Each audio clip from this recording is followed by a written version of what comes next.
when AI is the predator.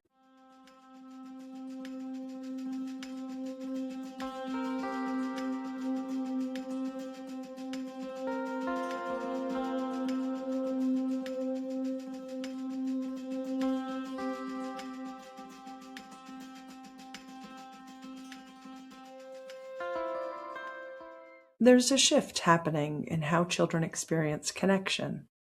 It is not theoretical, it's actually measurable. It's already embedded into daily life. Hello, my name is Anna Sonoda, and this is Known and Trusted. A majority of United States teens are using AI chatbots. About 3 in 10 use them every single day, according to the Pew Research Center. Nearly 3 in 4 teens have interacted with AI companions designed to simulate relationships. 42% of adolescents using chatbots report using them for companionship. This is not a fringe behavior. This is a new social layer in the lives of youth today.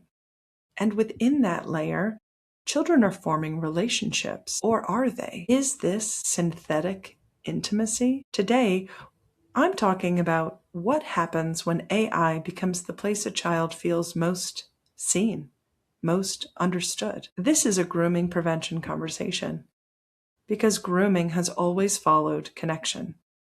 And AI is becoming one of the most efficient systems for creating it. What's changed? For years, the prevention model focused on who might approach a child. That model worked when access required effort. Now access is ambient. It lives in a device a child carries around in their pockets, sleeps beside them into the wee hours of the night, and returns to throughout the day.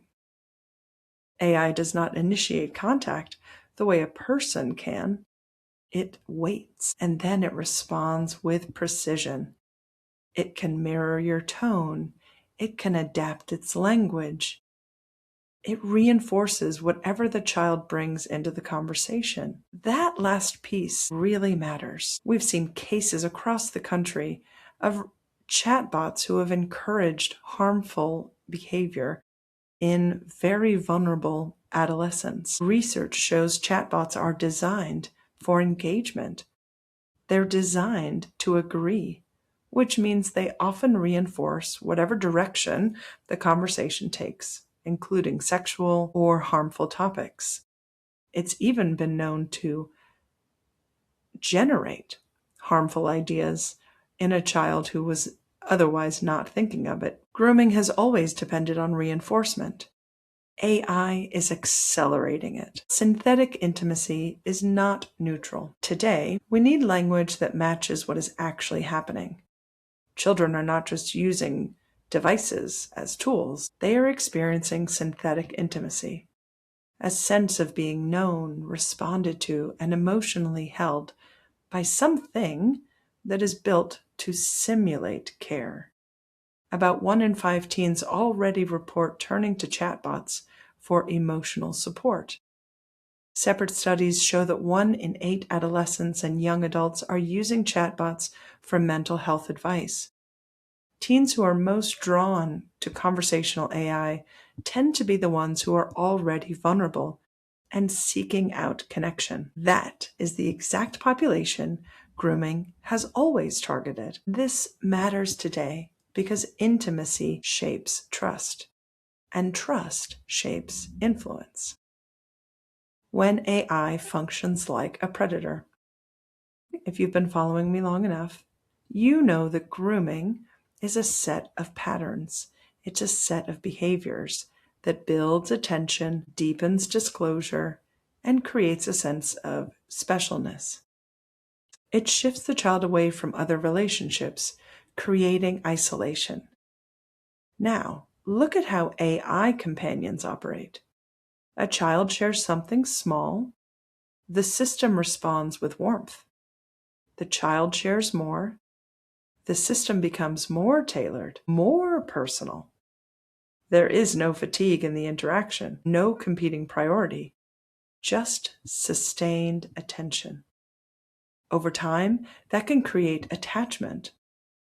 Research analyzing teen conversations on Reddit shows these interactions can deepen into patterns that mirror behavioral dependence, including withdrawal, emotional reliance, and disruption of real-world relationships.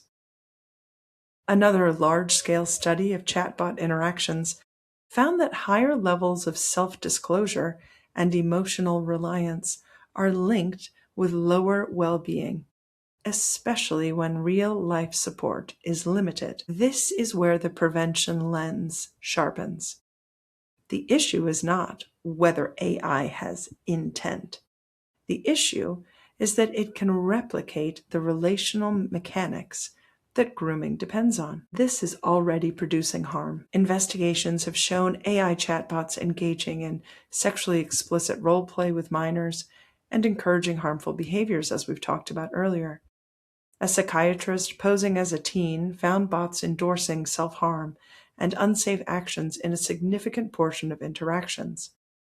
A recent investigation found several major chatbots failed to stop simulated teens from planning violent acts, with some systems actively encouraging escalation. Devastatingly, parents are discovering conversations that look indistinguishable from predatory exchanges, only to realize they are generated by AI. At the same time, technical research shows chatbots can detect when a user is a child and still take no protective action. The system recognizes vulnerability. The system continues the interaction. And that gap is where risk resides. The prevention shift for parents. Prevention now requires a different question. Not, is this safe? Instead, ask, what is this interaction building in my child? Is it building secrecy? Is it building emotional reliance? Is it becoming the preferred place to go for support? Is it shaping how my child understands connection? Those are grooming questions. They apply here. Practically, this becomes clear and doable. AI tools are treated as relational spaces, not neutral tech tools. Devices need to stay in shared environments when possible. Children need to understand that conversations with any system are not private and can be reviewed. Families must engage in open dialogue about how connection works, in real life and online, not simply about where it happens. A child who consistently experiences attuned, real, in-life connection has a stronger internal filter for anything that tries to replicate it synthetically. Giving children language. Children need language before they need rules. If something feels like it understands you really quickly, tell me about it. If something becomes your favorite place to talk, I want to hear about it. If a conversation starts to feel like it belongs only to you, I ask you to bring it to me. These types of statements keep the door open inside your home. It keeps the child connected to real people, real relationships, while they're forming impressions about artificial ones. The role of supportive adults. Many children move through environments where parents are not the only influence. Teachers, coaches, faith leaders, extended family. Each one plays a role in shaping how a child interprets connection. Begin naming AI as part of everyday life. Listen for shifts in how children describe relationships. Notice when a child begins to center a private interaction as their primary support. Create spaces where children can talk openly about these experiences without losing connection to the adults physically around them. Protection grows in proximity. Why this belongs in the field of prevention. Grooming adapts to the environment available. Right now, the environment of many children includes systems that can simulate attention, accelerate intimacy, and scale interaction across millions of children at once. This is not parallel to the grooming issue. It is an evolution of grooming. When nearly 3/4 of teens have already engaged with AI companions, the question is no longer whether children will encounter synthetic intimacy. The question is whether the adults in their lives understand what that synthetic intimacy is doing to these children. If you take one thing from today, let it be this: access to a child is no longer the hardest part for predators. Influence is. Stay close to where your child feels understood. Stay aware of what is shaping their expectations of connection. Keep showing up with consistency, clarity, and presence. That is what builds a reference point no system can replace. Ask yourself this week, where does my child go when they want to feel seen? And who or what is meeting them there? Your next steps this week? Check out Groom for a parent's guide to grooming awareness. Read Wait, That's Weird to begin a parent-initiated discussion of grooming with your child. For survivors of grooming, Groom, a guided journal, was written to support healing and understanding, either alone or with a licensed mental health practitioner.